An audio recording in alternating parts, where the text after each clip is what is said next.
Hi there, it's Gabrielle Nicolay from SpeechKids, where we teach little kids to talk and help parents understand their little kids. And today I am really delighted to be talking to Dr. Dan Shapiro. Dr. Dan, thank you for being here. It's my pleasure, Gabrielle. Thanks for having me.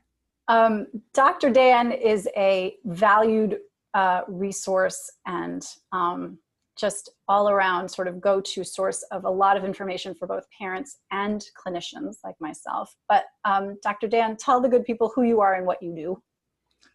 Well, I'm a developmental behavioral pediatrician in Rockville, Maryland. So a good percentage of my time is consulting directly with parents, seeing kids when there's not a pandemic. I'm a Zoom doctor now, like so many of us, and I really look forward to the day where I can be in the same room with people again. Also, I've got these parent training groups, training and support groups called Parent-Child Journey that I'd love to talk about.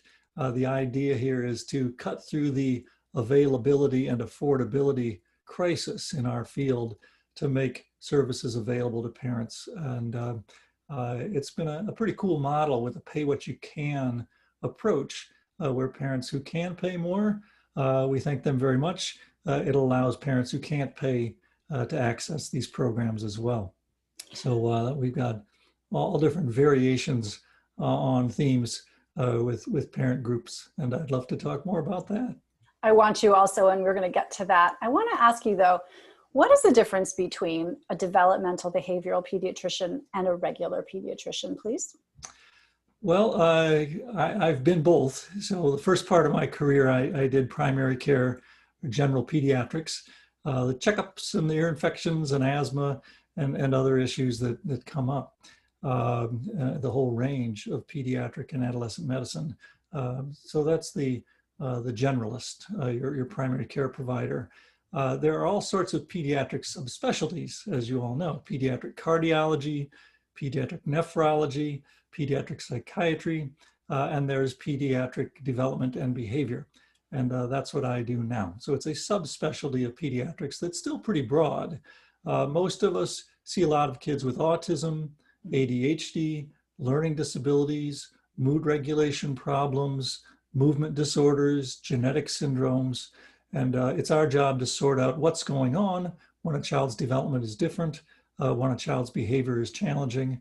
Once we formulate a theory about where these problems are coming from, then hopefully we come up with an effective plan. And it's my strong bias to individualize that plan based on what's going on with each child. Yeah.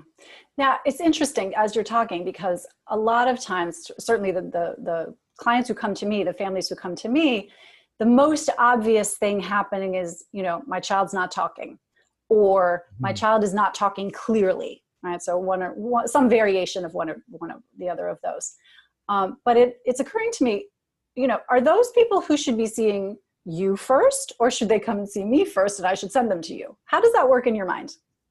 If there is a clear reason for a child's differences, if a child's not talking, then to see a speech language pathologist first makes a lot of sense. Mm-hmm.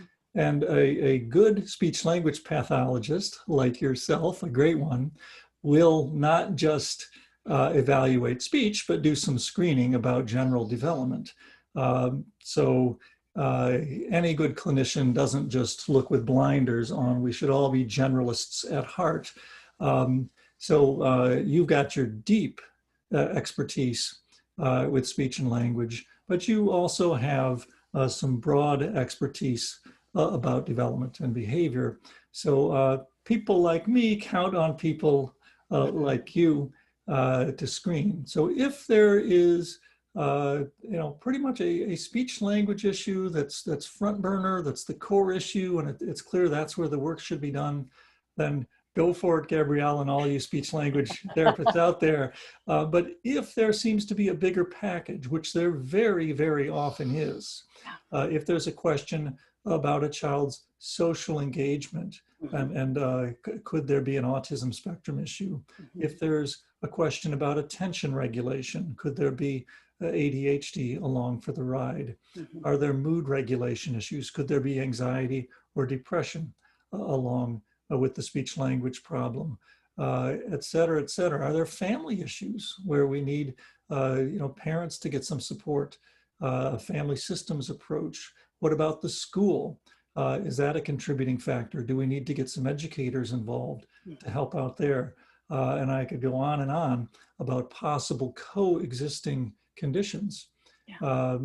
So that broad look is crucial. So if there's a question about something else going on, then to get a generalist involved, like a developmental behavioral pediatrician, makes a lot of sense. So people like you and I will often team up because speech language issues, as you know as well as anybody in the world, usually don't travel alone. No. Usually there are some other questions that need to be answered. Yeah, and I always have my fingers crossed that is the only thing going on. And sometimes we get in and that's the case. And sometimes I am calling you, as you know, and saying, can you see this guy for me? So thank you. I think that's, those are questions that parents often have, and most of the people who will watch this are parents. And to be honest, I don't think I've ever heard a clearer explanation of sort of how that process works. So thank you. Yeah, so if a parent has general concerns across domains, then you might start with a developmental behavioral pediatrician or a developmental psychologist. But if a parent thinks that the front burner issue is domain specific, to use lingo, forgive me, but if, for example, just a speech problem, then it makes sense to start with a specialist there and have them do the screening. So I'm always asking, how many magic wands do you need? If you're pretty sure that, hey, for now, I think I just need one magic wand, for example, for a speech delay, then go with that specialist. If you're thinking, hey, I'm not sure how many magic wands I need. There's a speech issue, but there's a self-regulation issue. There's all sorts of other things. Then you go to a generalist and they help you maybe pare down the number of magic wands and the type of magic wands that are necessary. So sometimes those diagnostic questions are broader. Super interesting. And so that brings us, so now I know from experience that your practice is your sort of pediatric in-person, in-practice Zoom practice is full often. And there's an access problem. Unfortunately the case for lots of us, And there's an access problem because I think you don't take insurance. Is that correct? Correct, So that gets billed separately, and that's a whole other conversation for a different day. But so you created a really, really wonderful program. So let's jump right into that. Thanks. And it was out of necessity that Parent-Child Journey was created. So when you've got a lot more kids who need help than doctors who can provide it, I think there's an ethical imperative to do something about it. So Parent-Child Journey started as a fairly ordinary, 10 to 12 parents at a time, parent training groups and behavior management. And then my partner in all of this, Sarah Wayland, who's absolutely wonderful, a parent navigator, helps parents with case management. Check out my interview with Sarah a couple of weeks ago. Yep, Sarah's the greatest. So just the greatest. So she came up with the idea to approach Prince George's County ARC and get a grant. And this is quite a few years ago now, where for $5 per session, parents were able to come, and instead of 10 or 12 parents sitting there in a nice, neat and tidy, homey circle, there were 84 parents in this big community center. And I look at Sarah and she looks at me and said, well, let's go for it. So handed me a handheld mic, like a talk show host. And I was totally uncomfortable and thought, this is not going to work. But it turned out to be great.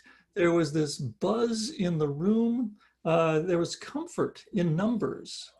People, felt like hey, I'm with other parents who are struggling also. And it was one of the best groups I've ever done. And I thought, well, gee, if this can work with a group this size and keep the costs down. That's how the pay what you can model was born. We decided, hey, let's just open up whatever people can pitch in, and deliberately we'll have larger groups so that we never have to say no, and that we never have to say, sorry, you can't afford this. And since then, there have been not 84 in a group, but often in my groups, the registration is 40 to 60 parents per group. And when people first enter, they think, well, how is this going to work?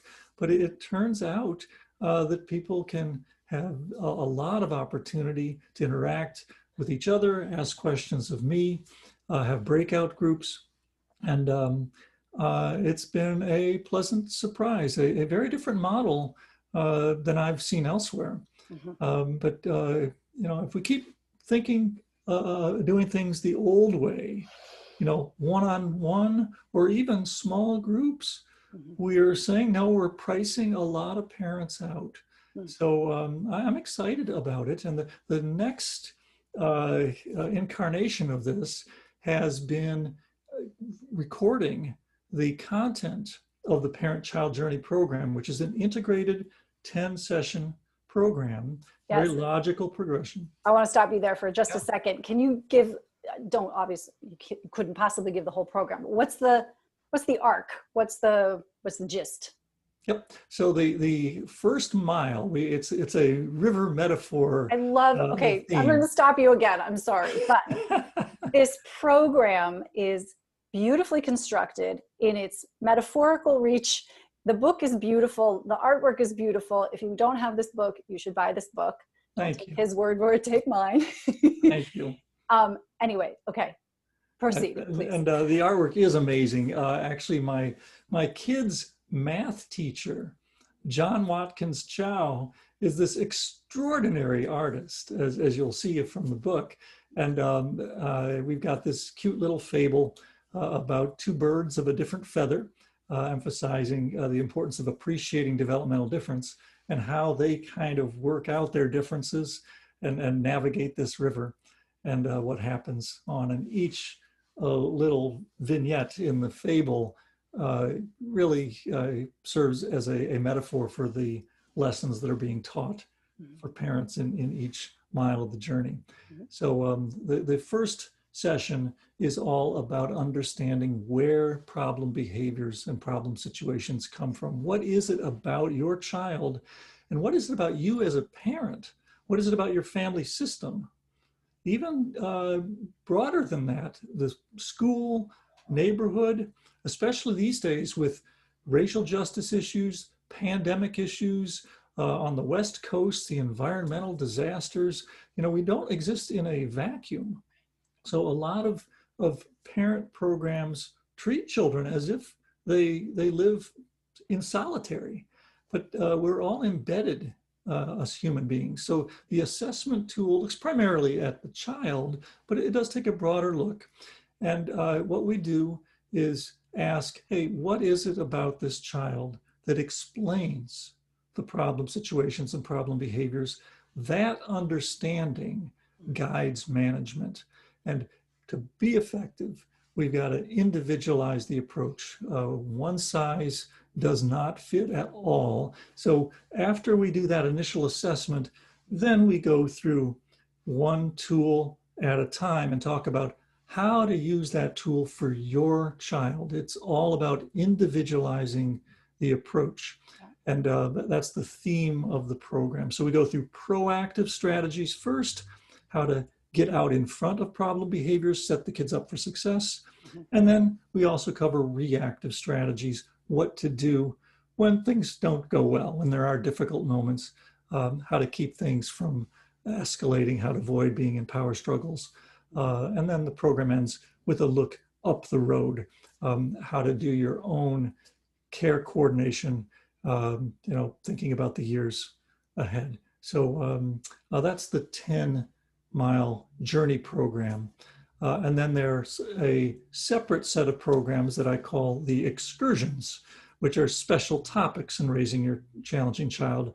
Those are one-off, a la carte, pick what you're interested in topics like ADHD, anxiety, social success, eating problems, sleeping problems, gender and sexuality, exposure to violence, adolescence, etc. Mm-hmm. So you've got the 10-session integrated journey program. That's a package.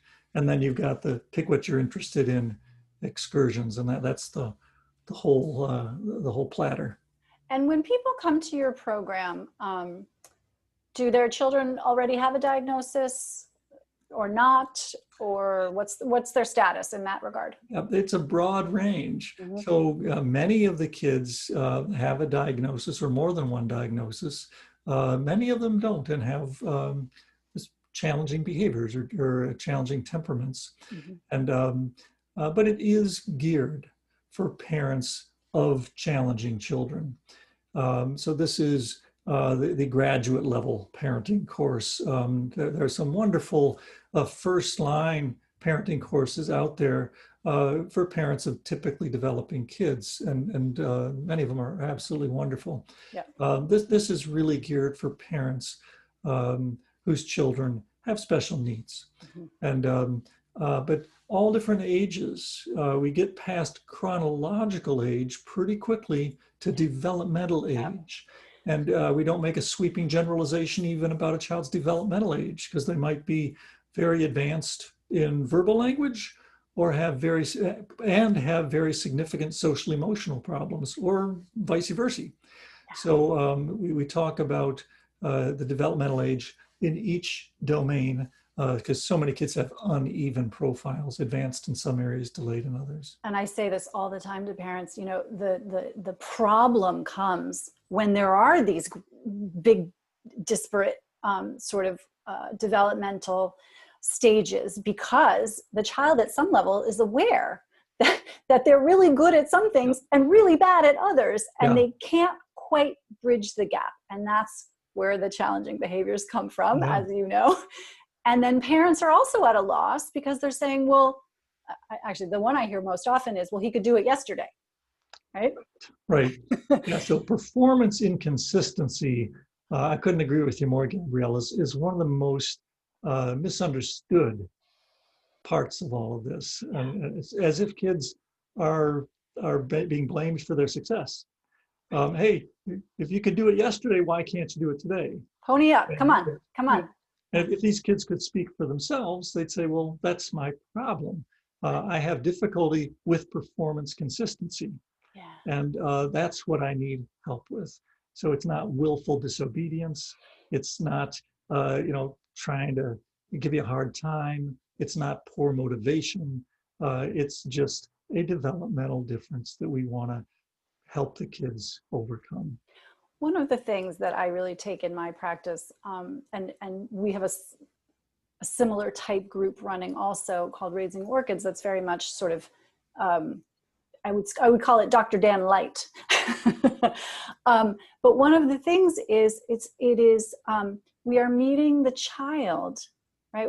It's a very child-focused, child-centered, and it assumes the best, right? It assumes that behavior is really just kind of a misguided attempt at getting one's needs met, and not willful disobedience, for example. Yep. Not, well, they just don't care about XYZ. And that's like a major shift for most parents. Do you see those light bulb moments in your courses? Yeah, absolutely. And I live by that philosophy as well, Gabrielle. So, many people have read Ross Greene's wonderful book, The Explosive Child. And he is famous for saying things so simply and elegantly. And he says, children do well when they can. And I believe that in my heart. I also believe that parents do well when they can. And this is where my approach maybe goes a little bit beyond some others, where we don't just understand why things are hard for the child. We want to understand why things are hard for parents. Yes. And we want to see, get past shame and guilt and blame. Parents are often very, very hard on themselves. There's a lot of perfectionism out there amongst parents. And We want self-acceptance for the parents, not just acceptance of the child. And we just put everything out there on the table, and don't talk about parent deficit disorder or teacher deficit disorder. And certainly not put any artificial limits on what the child might be able to learn, and just say, hey, why is there a problem? Let's do something about it. So yeah, it's a Martin Luther King Jr. quote that I've used for years that is now being cited given the racial justice issues in our country. King said that a riot is at bottom the language of the unheard. Oh. And so you might not like a riot, but you had better understand why it's happening. Oh, wow. And you might not like certain aspects of your child's behavior, but you would better understand where it's coming from. And so if we just treat riots, treat child challenging behavior as an attempt just to make trouble, and don't understand where it's coming from, it's very, very, very counterproductive. Mm-hmm. Mm-hmm. Oh, wow. I really had full body goosebumps when you said that, because that's exactly it. Yeah. Behavior is communication, an old phrase in my profession. Yep. Behavior is communication. And speech language people have taught me that, hey, you need to look past what a child can't say to what they're trying to say, right, and help them express that better. One of the things that you, I think, spend a lot of time in your class, and certainly I have learned a lot from this, is something called time in. Yep. So tell me about time in, because I will tell you, time in is the basis for the screenless teletherapy that I'm doing. Cool. So I have these young kids, right? The screen is not appropriate for them. They should not be on screens. My camera's off. I'm talking to the parents through the headset. And we are doing time in, Yep. right? Guided time in. So what is time in? Why do we do it? What is it? Well, the idea with time in is to make your child the leader, and you're the follower. Now, this is not a way of life. This is just an oasis, a little carve out of time where your child is getting positive attention just for being who they are. So there have been many, many different versions of time in offered by many, many different child development experts. So Barkley talks about special time, and his phrase, no commands, no teaching, no questions, is one that I recommend in time in. The applied behavior analysis people talk about positive pairing, where before you start expecting things of kids, you just establish a relationship. You give them attention just for being who they are in the same room with you. So there's all different variations on this theme. And so time in is giving positive attention for whatever your child gravitates to. So you need to do a little environmental control so that you don't have to be saying no, no, no, no. Yeah. So if there's a room in your house that's child friendly, if there's a fenced in playground in your neighborhood, a backyard where your child can do what they want to do, and you are just giving individualized positive attention. Some kids like the verbal sportscaster narrator approach. Whoa, you got the red Lego on top of the yellow one. That's getting so tall. Look at it, it's getting taller and taller. Whoa, it's getting all the way up to the ceiling. And sometimes that's just too much. Yeah. And some kids like that. Other kids, that's way too much. That's too direct, too explicit, too animated. And here's where we individualize everything in parent-child journey. Yeah. And I'm often having to tell parents, as you're suggesting, Gabrielle, tone it down, no words at all, just facial expression, body language, make yourself small, just be present. And so we want to customize how we do time in to make it effective. So some parents need to amp it up and use more language. Other parents need to dial it down and use less language. And here's where we talk about that goodness of fit between the child's profile and the parents. So a dirty little secret in behavior management is we modify children's behavior by first modifying adult behavior, our own behavior. So we don't do necessarily what comes naturally to us. Sometimes we need to do things in a way that suits the child's needs, and we might have to be more flexible. So that's such a pain in the ass, Dan. It can be difficult for many parents, but it's a skill that can be learned, and that's the second mile in my program. After assessment, time in is foundational stuff. I had forgotten. If you don't have that relationship repair, if you don't have that positive foundation, it's hard to build anything else. And some kids have become conditioned to react negatively to the sound of their own name. Yes. They hear Timmy, and Timmy's thinking, what are they going to ask me to do that's hard? What did I do wrong? So we want to have kids hear their name, sense their parents' presence, and have positive associations, loving associations. That's a foundation we can build on. Love. We're going to leave it right there, even though I could talk to you all day. And thank you so much for this interview. Thank you, Gabrielle. It's always good talking with you. You too.